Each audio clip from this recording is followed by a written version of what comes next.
Most Americans aren't bad with money. It just feels expensive to exist now, even when you don't buy much. If you've ever looked at your bank account and thought, I didn't do anything crazy, so why am I still stressed? You're not imagining it. This isn't about lattes or bad budgeting. It's about how the system is designed to quietly cost more every year. Let's break that down. Part 1. Prices didn't just go up. Everything did. When people talk about things getting expensive, they usually point to inflation. But that's only part of the story. Because even when inflation slows down, life still feels heavy. That's because multiple costs stacked on top of each other, all at the same time. Housing, healthcare, transportation, subscriptions, fees, insurance. None of them exploded overnight. They crept up, quietly, consistently. And once something goes up, it almost never comes back down. Part 2. Housing eats everything first. Let's start with rent and housing, because this is where most budgets break. In many US cities, rent didn't just rise, it outpaced income for years. So now, a normal apartment cost premium money. Moving doesn't guarantee savings, buying feels impossible, and staying put feels expensive. Housing isn't just a line item anymore. It's the thing everything else adjusts around. Groceries feel expensive because rent already took too much. Saving feels impossible because housing already won. Once housing crosses a certain percentage of income, everything else feels tight forever. Part 2. Convenience became mandatory. Next layer, convenience. At some point, convenience stopped being optional and became necessary just to keep up. Food delivery, ride apps, paid parking, subscriptions for things that used to be one-time purchases. You're not lazy for using them. The system is built so that time is scarce and convenience fills the gap.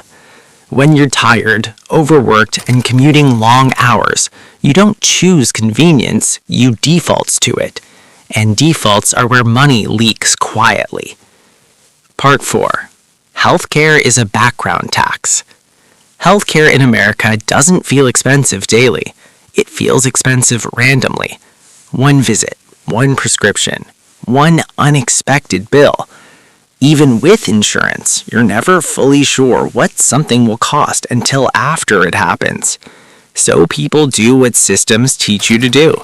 They avoid care, delay appointments, hope nothing goes wrong. That anxiety, that's part of the cost. When a system makes you afraid to use what you're paying for, it doesn't feel like protection. It feels like risk. Part 5. Subscriptions replaced ownership. A quiet shift happened. You don't buy things anymore. You rent access. Music, movies, software, cloud storage, even cars. Individually, each subscription feels small.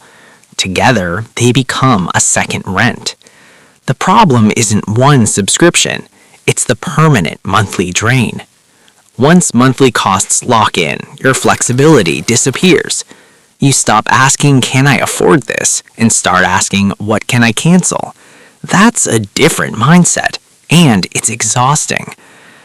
Part 6. Wages didn't catch up emotionally.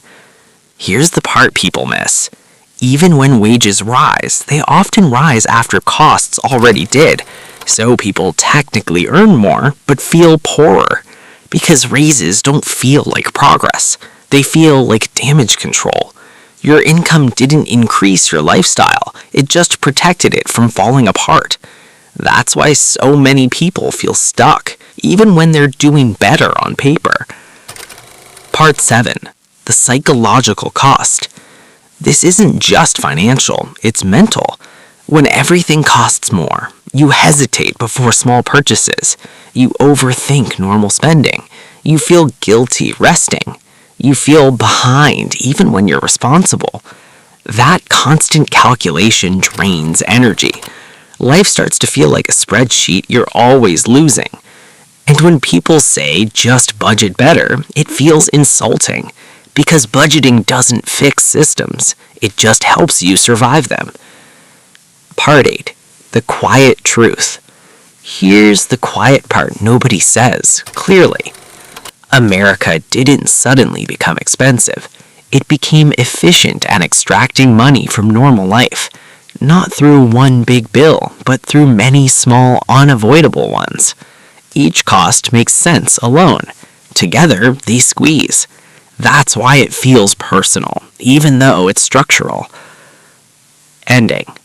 Open loop. Once you see this, you start noticing it everywhere. Not just in prices, but in how life is designed.